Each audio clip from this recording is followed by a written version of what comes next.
In June, more than 400 million EU citizens will be called to vote in the European elections. Millions of them will vote for the first time. A recent Eurobarometer survey has found that those between 15 and 24 years old appear more likely to vote this time compared to the turnout data from the 2019 elections. Will voter turnout be higher for these elections? Are the EU, national institutions and politicians doing enough to engage with the youngest voters? And what are young voters interested in?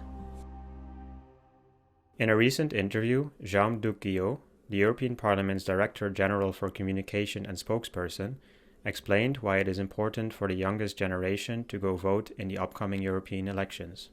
Efectivamente, vuelven a tener también mucha responsabilidad y en el fondo son los que más interés tienen que tener en cuál es el resultado de estas elecciones europeas, porque lo que vaya a pasar en los próximos 5 años o 10 años, lógicamente les va a afectar a ellos mucho más que a nadie. Los jóvenes se sienten europeos, son europeos, viven en un ambiente europeo, pero eso no quiere decir que lo tengan conseguido para siempre y que eso no pueda ir marcha atrás si no se cuida, si no se protege, si no se mantiene. A recent Eurobarometer survey found that 63% of respondents aged 15 to 24 said they would be likely to vote if the elections were held a week later. This is a lower figure compared to the 71% of all EU citizens in all age groups. In the European elections in 2019, the total voter turnout was a record 50.66%, driven by young people. Asked whether they agree that voting is important to ensure a better future for the next generations, the youngest respondents scored higher than those in other age groups, with 86% agreeing compared to 84% of all respondents. One way to increase turnout and participation could be to extend voting rights to 16 and 17-year-olds, a long-standing demand of youth organizations. Right now, what we're also hoping for at the European Youth Forum, and what we're actively advocating for, is lowering the voting age to 16 years old across all European states, because when you're 16 years old, you can pay taxes, you can get a job, you can get married or enter a civil partnership, you can make medical decisions for your own body. So we believe there's no reason why you shouldn't be able to vote. And actually, we're seeing it this year for the first time in Belgium and in Germany, that 16 and 17-year-olds are able to vote in the European elections. So we're hoping to see, of course, more young people coming out to vote, but also more young people gaining the right to vote as a fundamental and basic human right.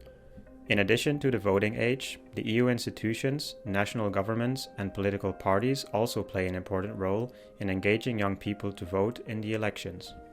The European Parliament and other institutions have launched an active campaign to promote voting, but questions remain as to whether this will be enough. As a campaigner yourself, do you believe the EU does enough to reach young people? Right. Like most people probably know, voter turnout is sadly low in the European elections. And I think the institution as such is probably doing enough to sort of push awareness on the election happening. But I think the most important part is for us parties to make sure that we run on a platform which includes issues that people care about.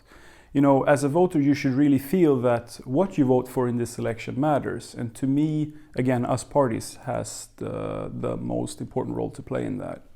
At times, the European Union can feel a bit remote from young people. We're definitely making progress, and the institutions are making progress when it comes to reaching out more directly to young Europeans and to citizens in general.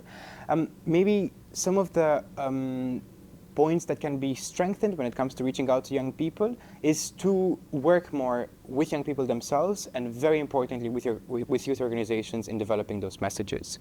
Because it really comes down to designing an outreach campaign, and a campaign which has a pretty high stake. The Eurobarometer survey has also highlighted the top priorities for young voters, with action against climate change, the fight against poverty and social exclusion, as well as support for the economy and the creation of new jobs being the most important. These proposals are also at the heart of several parties' programs and are seen by them as a way to appeal to the youngest voters.